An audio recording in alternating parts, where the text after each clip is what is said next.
You know that moment when you're standing in a grocery aisle trying to remember why you walked over there in the first place, and suddenly a stranger asks if you need help? Not because you look lost, but because you look older. It's subtle, it's kind, but it lands hard. That's the kind of quiet reality that starts to emerge after 80. Not always dramatic, often unspoken. And yet it changes the way we move through the world, and how the world moves around us. If you're somewhere in your 40s, 50s, maybe early 60s, you might not feel it yet, but you're probably seeing it. In your parents, your neighbors, a retired coworker who used to be the sharpest voice in the room and now needs help with his phone's flashlight app. Aging doesn't come with a siren. It arrives slowly like fog, reshaping the landscape around us while we're still making coffee. And here's why we're talking about this now. Because the best time to plan for what's ahead isn't after it happens, it's when we still have the energy, clarity, and power to do something about it. Think of this as a gentle map. 5 unfiltered truths about life after 80. Not to scare you, but to prepare you, so your future self can move through the years with strength, dignity, and grace. Before we dive in, if conversations like this resonate with you, ones that aren't sugar-coated but still hold your hand through the truth, go ahead and subscribe to this channel. Tap the bell so you don't miss out on what's coming next. Every like, every comment, every moment you share your story with us, it keeps this community growing. And honestly, it means the world. All right, let's get real. One of the first things that happens, and very few people admit this, is that the world starts to shrink. Literally. The places you go, the people you see, the conversations you're part of. It's not because you suddenly dislike your favorite cafe or no longer care about the neighbor's dog. It's because getting out feels harder. Your legs feel slower. Your hearing misses bits of sentences in noisy rooms. And slowly, almost accidentally, you start choosing quiet over connection. That shift? It's dangerous. Because while the body might crave less stimulation, the mind still needs purpose, still needs play, still needs people. When social circles shrink, so does emotional resilience. And that's when the sadness creeps in. Not the loud, sobbing kind, but a dull, quiet sadness that robs the color from your days. Here's what that means for those of us under 80. We need to build bridges now. Bridges made of routine check-ins, hobby groups that don't dissolve when one person gets sick, digital skills that actually make FaceTime feel easy, not frustrating. Because loneliness doesn't start at 80. It starts with good intentions that never quite made it onto the calendar. And the second reality, your body becomes a full-time job. Even the healthiest 80-year-old will tell you, managing your body becomes a second career.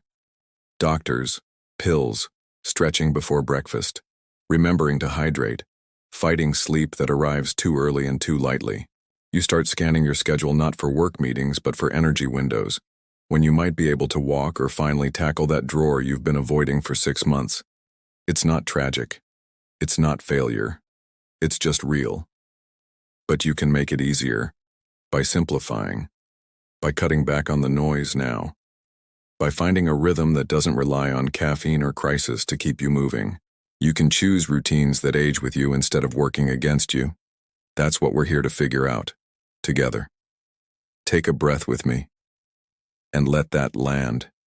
The shrinking world, the full-time body.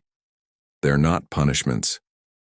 They're just reminders that we're alive, and that we get to shape how this chapter plays out. There's something no one quite prepares you for until you live it, and it's this. After 80, time starts to feel different.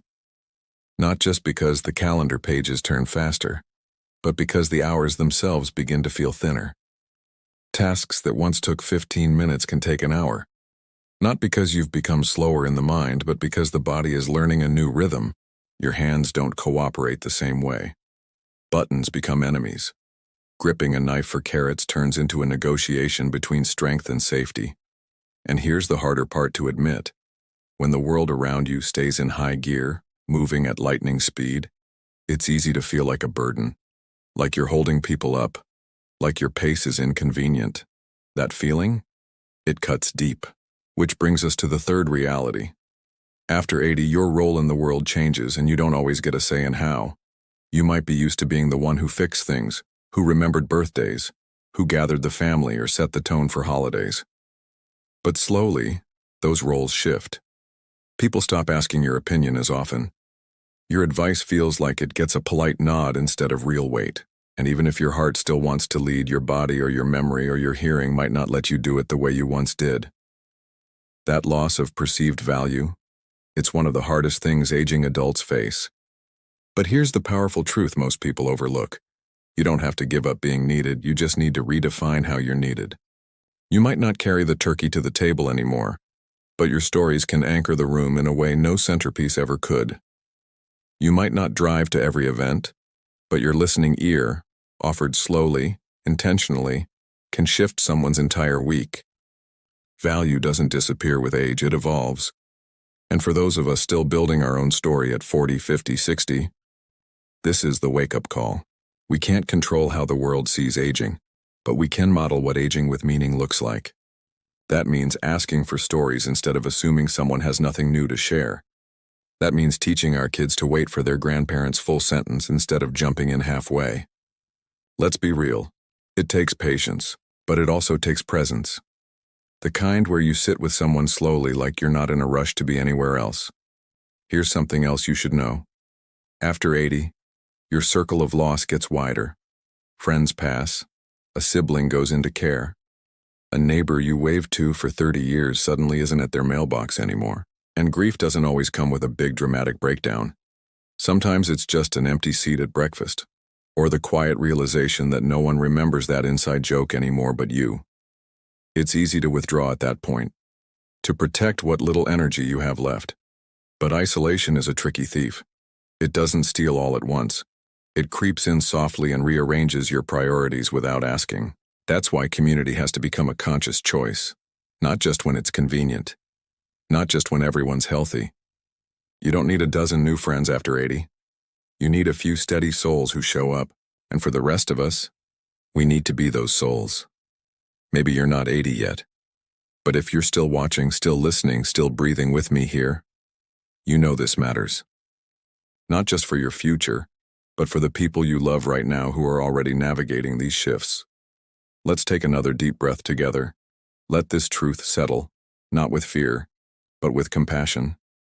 You're still here, still curious, still capable of shaping how the next decades feel. And that means everything.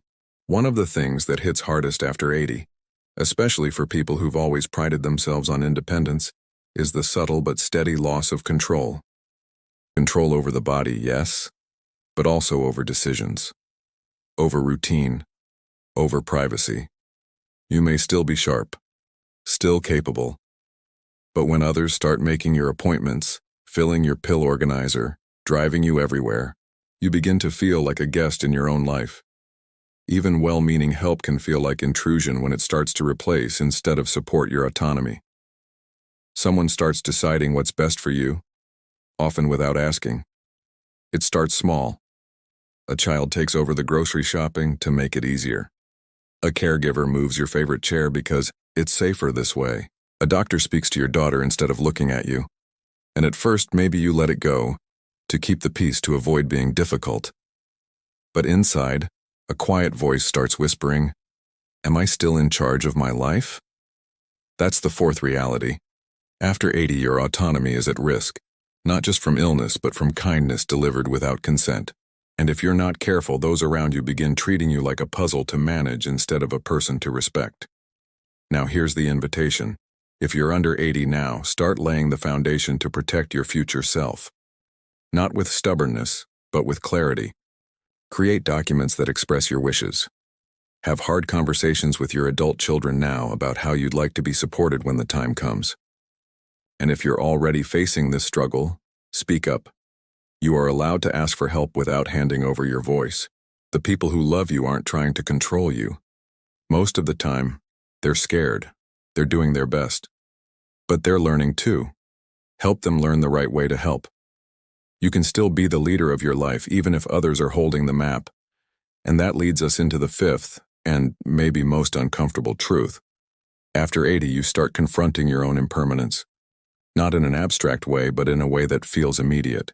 The days feel shorter, Not just in hours, but in quantity. You go to more funerals, you think more about what you'll leave behind. But here's what's beautiful about that awareness. If you lean into it, it doesn't have to be morbid. It can be the most freeing season of your life.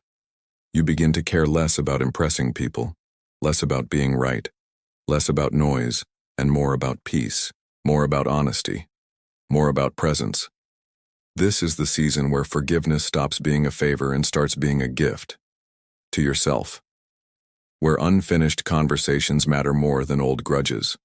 Where laughing over coffee or sitting quietly beside someone you love carries more weight than any to-do list ever did. And the gift of being in your 40s, 50s, or 60s right now is that you don't have to wait until 80 to learn this. You can start pruning the unnecessary things in your life right now. You can start having real conversations. You can start making peace, not later. Now. Let's take one last breath here, together. You are not behind. You are not late.